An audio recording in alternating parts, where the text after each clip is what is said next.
Initial. The initial provides an intuitive way to identify the location and size of the implant.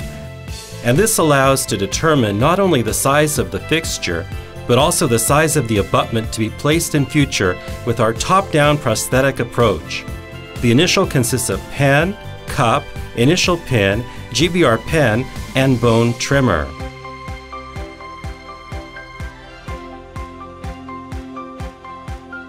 First, expose the gingiva on area of implants to be placed and flatten the alveolar bone with bone trimmer. Select the appropriate cup size while adjusting the space where the implant is to be placed. Fasten the cup and pen of the selected size to the handpiece for initial drilling.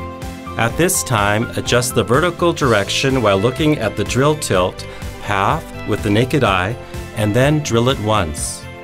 Insert the initial pin into the site prepared. Have a patient to bite on it and visually check the height of the pin remaining after pushed in by opposing teeth. This will determine the height of future fixtures and abutments.